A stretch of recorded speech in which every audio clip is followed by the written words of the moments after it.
Muy buenas tardes a todos. Hoy nos encontramos con un nuevo video de Enredados. Particularmente estoy súper emocionada porque ustedes saben que a mí me encantan los vivos de Claudio. En esta ocasión vamos a entrevistar una vez más a Claudio Robelo, que es un amigo de la casa, un amigo del programa ya. Ahí se va a sumar Claudio. Vamos a charlar sobre el límite de la evidencia científica para implementar políticas públicas. Ahí lo voy. Eh, es un tema que con la pandemia ha tomado muchísima relevancia porque nos comenzamos a cuestionar en base a qué datos el gobierno tomaba. Tenés la cámara al revés, querido Claudio. Hermosas las pantuflas, me encantaron. Bienvenido. Bueno, muchísimas gracias por recibirme. De hecho, no son pantuflas, son unas chanclas. Ah, Son sí. unas chanclas Me como para andar encantaron de entre igual. casa, Son bien buenísimas, camufladas. Sí, como para estar en la trinchera, pero pero cómodo. tranquilo, Claro. relajado. Claro, de entre casa.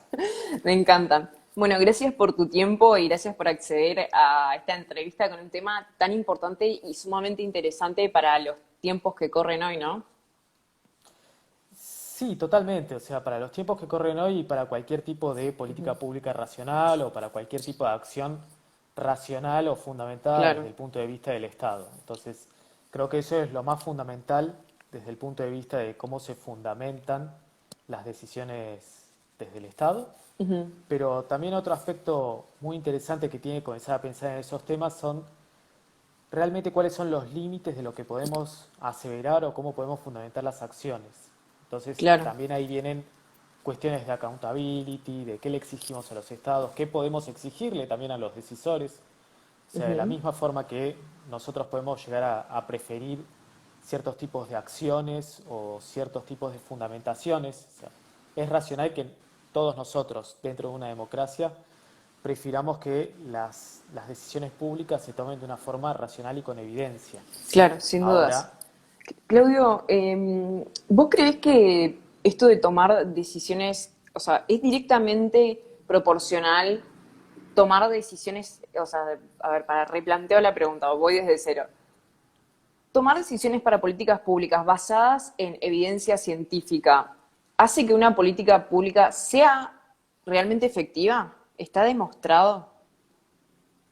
bueno, ya ahí con decir está demostrado es una concepción muy importante que hay que tener con respecto a lo que es evidencia científica, Claro. que es que la evidencia científica jamás es absoluta, ¿sí? O sea, que algo sea científico o que algo esté comprobado científicamente habla del método y de la rigurosidad metodológica a través de la cual se llevó a sus conclusiones. Pero eso no quiere decir que sea absoluta. Claro. Y eso también tiene que ver con una cuestión que es lo provisorio. Entonces vamos a un ejemplo muy concreto. En su momento todos estábamos obsesionados con limpiar todas las superficies por el temor que había de que la transmisión del COVID fuese por superficies. Claro. Y eso estaba fundamentado en evidencia científica, definitivamente, la mejor evidencia científica que teníamos en ese momento. Claro. Sí. Ahí es donde entra la cuestión. Entonces, ¿es efectivo? ¿Es definitivo? ¿Hay evidencia concluyente, absoluta y total? No. Claro. Y no la va a haber. Eso es lo más importante de tener en cuenta. ¿Y Sobre todo cómo? cuando Pero tenemos en cuenta que, teniendo en y cuenta esto que vos... Perdón, sí, termina. con esto cierro, que las políticas públicas y las decisiones públicas, las decisiones de los gobernantes generalmente se dan en un momento dado, con la mejor información que tienen disponible. Claro, Entonces, eso es lo que le agrega la capa de complejidad. sí. Uno toma las decisiones a través de lo que tiene disponible y de las interpretaciones que puede derivar de eso. Vos mencionás recién que los decisores toman la decisión, valga la redundancia, con la información que tengan disponible. ¿Cómo yo, o sea, como gobernado, puedo tener fe de que la información que tienen ellos disponible es la real, es fehaciente o está sesgada o que te están presentando algo que solamente, o sea, muchas veces ha pasado que te presentan datos que están dibujados para poder justificar las decisiones que toman? ¿De qué forma podría yo notar eso? Bueno, hay dos cuestiones muy distintas y acá tenemos que entrar también en debates no solo de evidencia científica, sino también de niveles de burocracia. Porque vos me estás preguntando, yo como persona gobernada, ¿cómo puedo tener una accountability? O sea, ¿cómo puedo pedir una rendición de cuentas con respecto a los números que me están presentando? Y la pregunta real es, el decisor, es decir, la autoridad máxima de máxima jerarquía, el presidente, el gobernante, ¿qué tan seguro puede estar de esos mismos números que te está diciendo? Si él no sacó ese número. Sí, claramente. ¿Quién evaluó ese número? ¿Bajo qué metodología se generó ese número? Y lo más importante es cuál es el vínculo entre el número como indicador y el objetivo de una política pública. Te voy a poner un ejemplo muy sencillo. Nosotros podemos medir, digamos, la pobreza de muchas formas distintas. Sabemos que la pobreza es un fenómeno multicausal. Sí. Una de las formas mediante las cuales podemos medir la pobreza estructural es mediante la ingesta de calorías. ¿Sí? A partir de ahí parte cierto correlato, ciertas mediciones dentro de la canasta básica de alimentos. Ahora bien, si nosotros proveemos a todas las personas de la ingesta mínima de calorías, ¿estamos solucionando solamente por eso la pobreza? No, claramente Definitivamente no. no, porque hay muchas otras dimensiones. Claro. Ahora, de la misma forma que hay muchas dimensiones, aún teniéndolas absolutamente a todas en cuenta, no necesariamente el agregado de todas esas dimensiones explica el fenómeno. Y eso es una cuestión que se llama validez de constructo, ¿sí? Entonces, nosotros individualmente podemos estar, mediante una política pública basada en evidencia científica, provisoria, pero la mejor que tenemos al momento, atender a cada uno de los aspectos que nosotros problematizamos como que son parte del fenómeno que queremos solucionar o del problema público que queremos solucionar. Pero no tenemos, muchas veces no hay garantías, y esto te lo digo como persona que se dedicó a las estadísticas públicas y al monitoreo y evaluación de políticas públicas, muchas veces no hay garantías de que esas mediciones que utilizas realmente redundan en un impacto sobre el problema. Entonces Claro. termina siendo, y acá valga, en este espacio de más confianza que tenemos entre nosotros, valga la aseveración o la analogía de que es un autoengaño muchas veces que se hacen las mismas burocracias. Muchas veces lo que termina sucediendo y se generan aparatos de medición, distintos indicadores, metodologías, que son muy útiles para hacer un control de cómo se está llevando adelante la gestión de la política pública, pero no realmente la solución del problema público. Creo que esa es otra diferenciación que hay que tener en Claro. cuenta. Claro, sin dudas. Vos, cualquiera que haya visto alguna entrevista en la que estoy involucrada yo, habrá notado que tengo como alguna especie de obsesión por definir los términos. Todo el mundo habla de políticas públicas, pero no se tiene muy en claro qué son, al menos para aquellas personas que no están involucradas en nuestra carrera, y sé que hay muchas de ellas que ven estas entrevistas. Entonces, Claudio, ¿podrías darme alguna definición de política pública? Mira, vamos a proceder con dos. Ok. Una más pragmática que ofrecieron algunos autores clásicos de políticas públicas, que dicen que las políticas públicas es solamente el arte de salir del paso. Es decir, es simplemente el arte de zafar. Claro. Esa es una definición que para muchos es muy, muy acertada de lo que trata de hacer una política pública. Trata de zafar y salir del paso de un problema público. Pero vamos a ofrecer algo un poco más fértil o un poco más útil para la Académico. audiencia. La otra era muy académica también, es Lindblom, uno de los principales teóricos y exponentes del estudio de las políticas públicas. Claro, pero dicho Pero así, como que suena, no sé. suena tan grave como es, y tan Sí, amplio y sí, tan tenés abstracto como razón, es. absolutamente.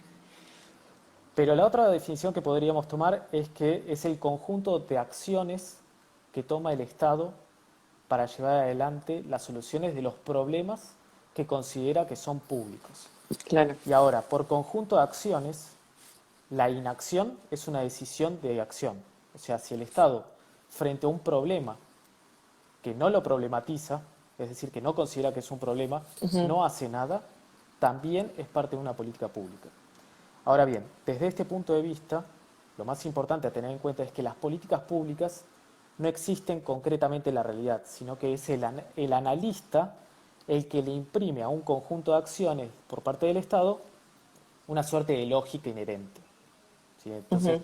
suena hiper abstracto, pero si nosotros hablamos de política social en la Argentina, nosotros, cada uno de los analistas va a agrupar a distintos programas de gobierno, planes de gobierno, ejes de comunicación del gobierno en distintos niveles del Estado, Ujú. lo va a agrupar todo dentro de la política pública social. Y mismo el Claro, Estado puede que lo haga, pero así en la realidad objetiva, tangible, la política pública social no es una sola cosa, claro, sí, sino sí, que es el analista, la persona que está observándola, la que le imprime esa suerte de coherencia interna.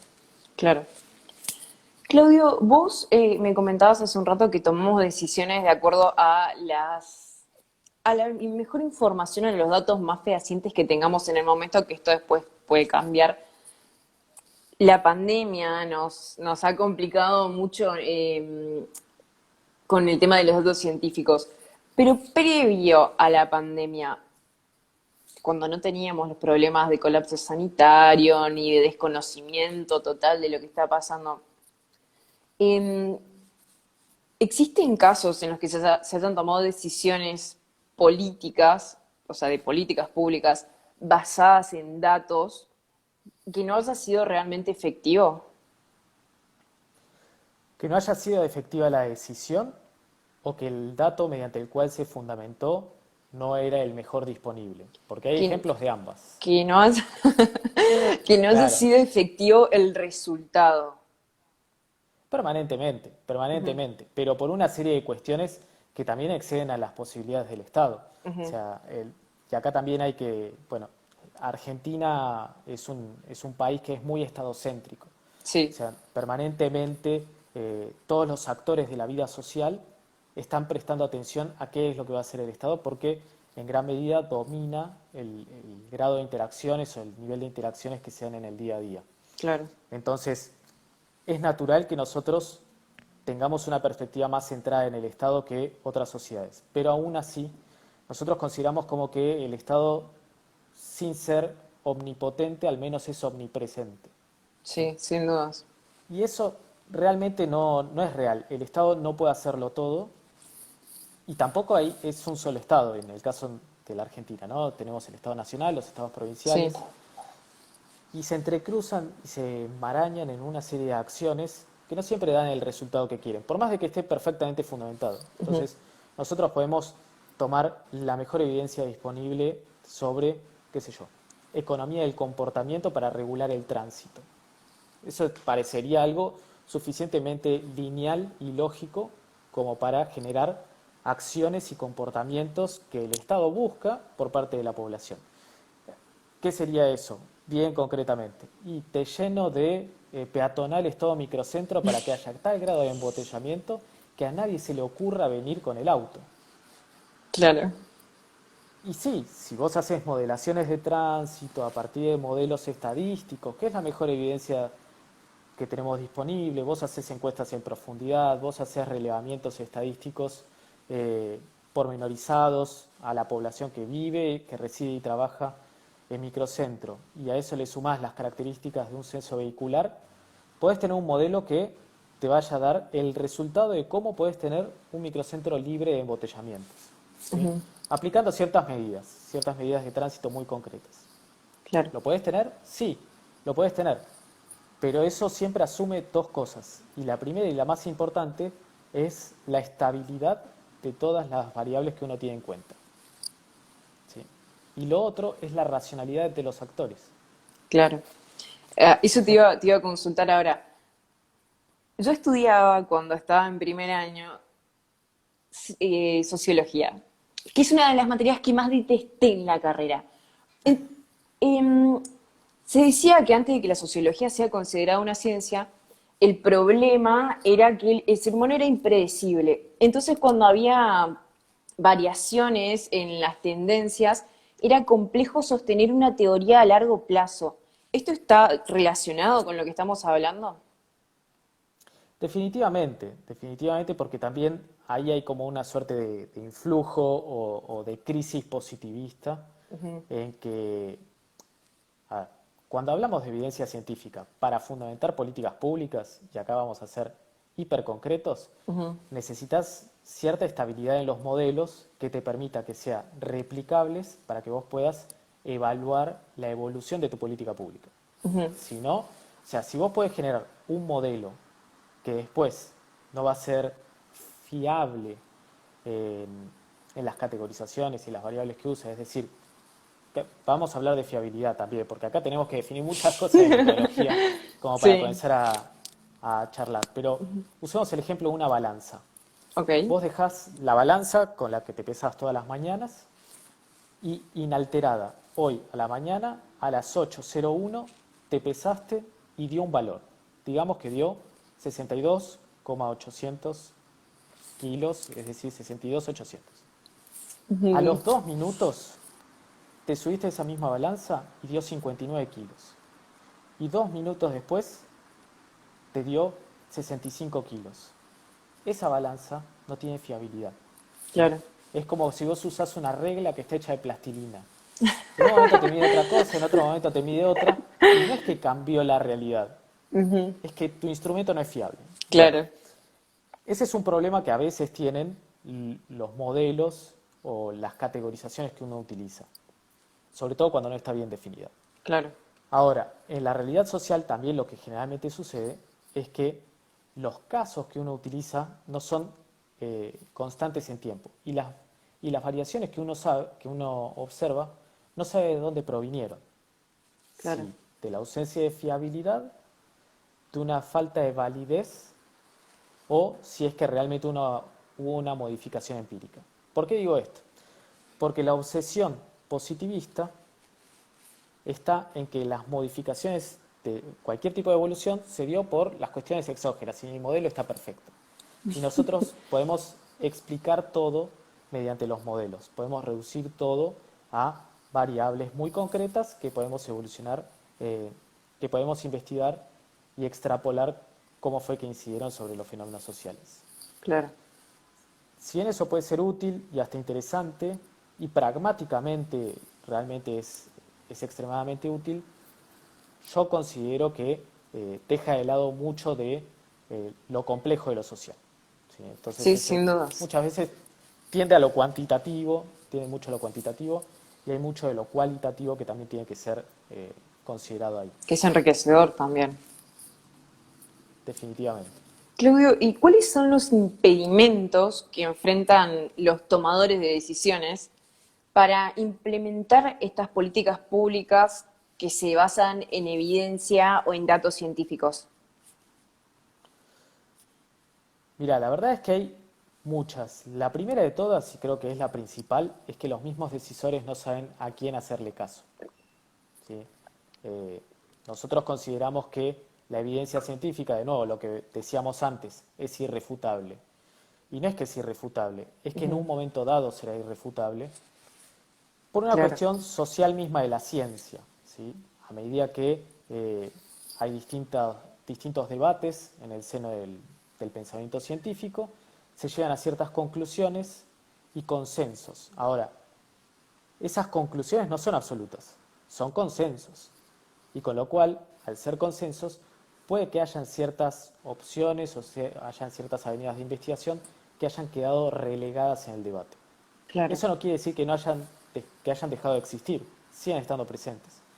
Y cada tanto surge,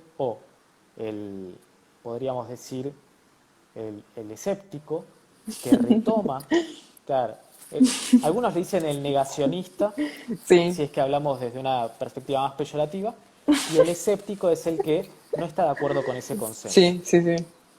Bueno, dependiendo de cuán fuerte sea la voz o los medios o las capacidades que tenga de expresar ese escepticismo, se puede presentar como que el consenso es equivalente a la postura del escéptico. Y ahí es donde el decisor, que el decisor, por definición, simplemente es el decisor, no es el científico, no sabe muy bien a quién hacerle caso. Claro. Esa es una primera disyuntiva entre el escéptico y lo que podríamos llamar ciencia normal. ¿Sí? Claro. O sea, consenso versus escépticos. A pesar de que el escéptico puede que sea una postura muy minoritaria, pero si realmente tiene suficientes medios como para expresarse. Medios me refiero a medios de comunicación. O sea, acá podríamos ser antivacunas, terraplanistas, anticalentamiento global Ujú. y no sé, Sí, pongan sí. algunas más Negacionista del coronavirus también. también. Podríamos implementar todas esas y si tenemos suficientes avenidas de divulgación, podemos presentar como que son equivalentes las posturas del escéptico que las del consenso, a pesar de Ujú. que la evidencia desde el lado del consenso sea muy mayoritaria. Pero para poder expresar esa evidencia necesitas la comprensión del científico. Y ahí es donde entra la dificultad del decisor, de a quién le hago caso.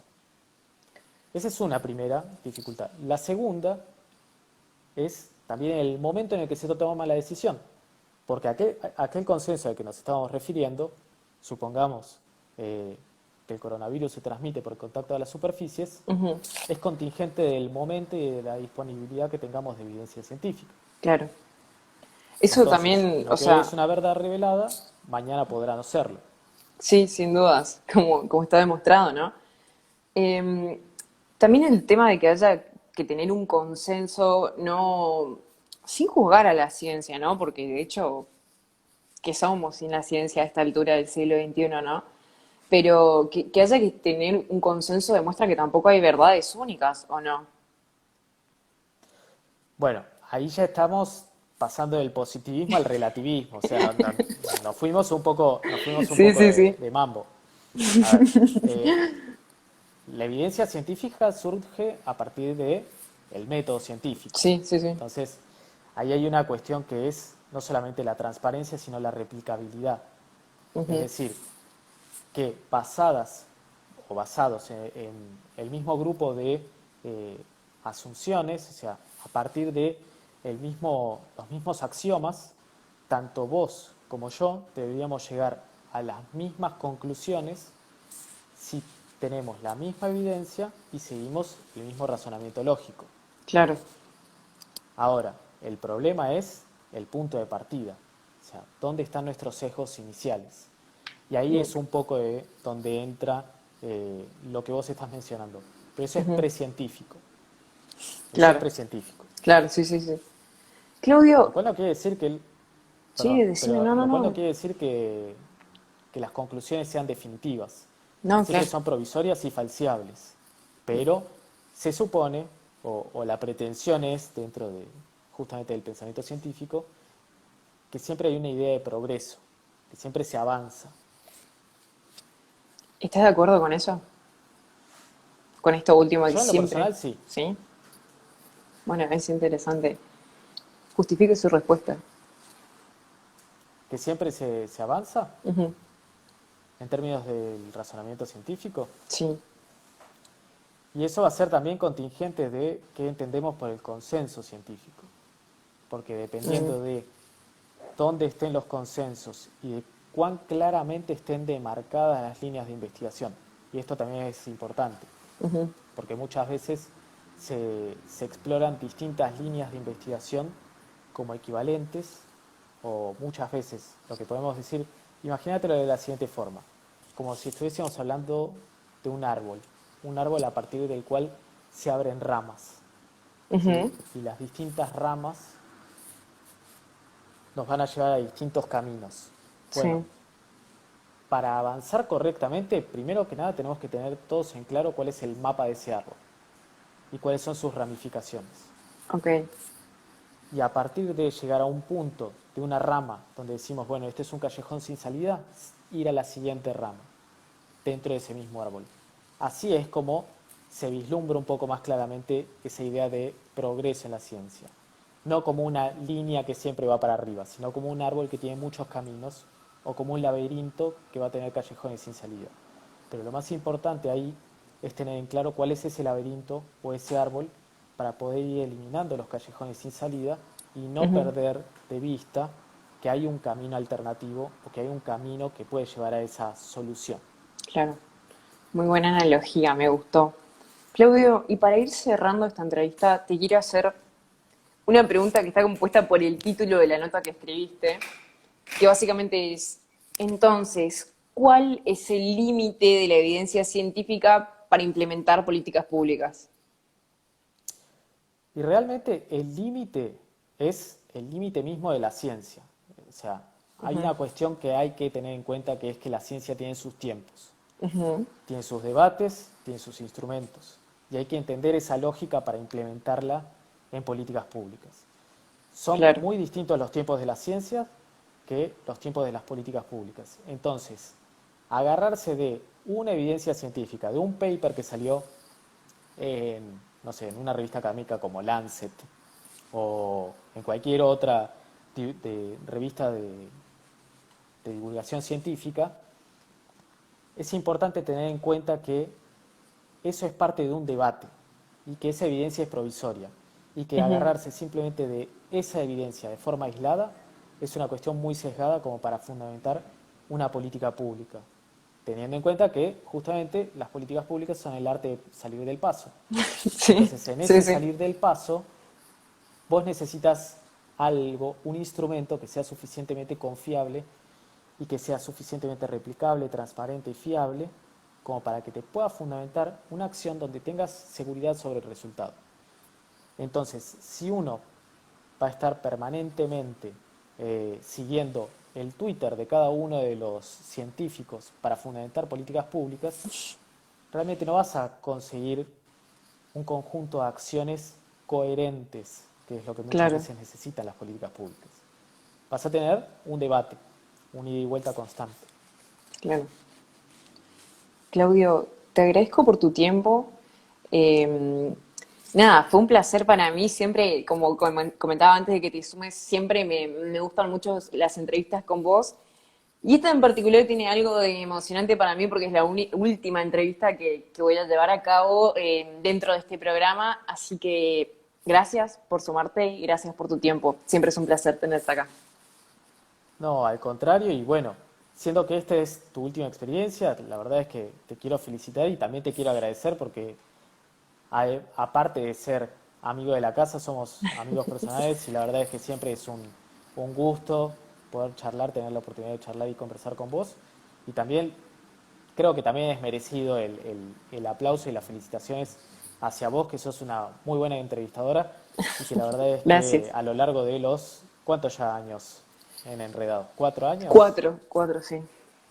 Bueno, después de 4 años ha habido un elevado grado de profesionalismo de tu parte y creciente Gracias. profesionalismo, con lo cual te felicito y bueno, si bien esta será la última entrevista, espero y no creo que sea la última participación que tengas ni en el No, bloque, ni, no, ni en la no, sin institución, ni dudas. nada por el estilo, Sin ni en el dudas. ámbito, espero.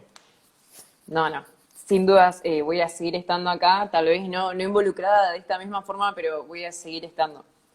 No me esperaba esos cumplidos, así que me voy más contenta de lo que ya estaba y quiero agradecerles a todos por estar del otro lado. Muchas gracias por vernos y gracias Claudio por tu tiempo. Hasta la próxima. No, gracias a vos. Chau, chau.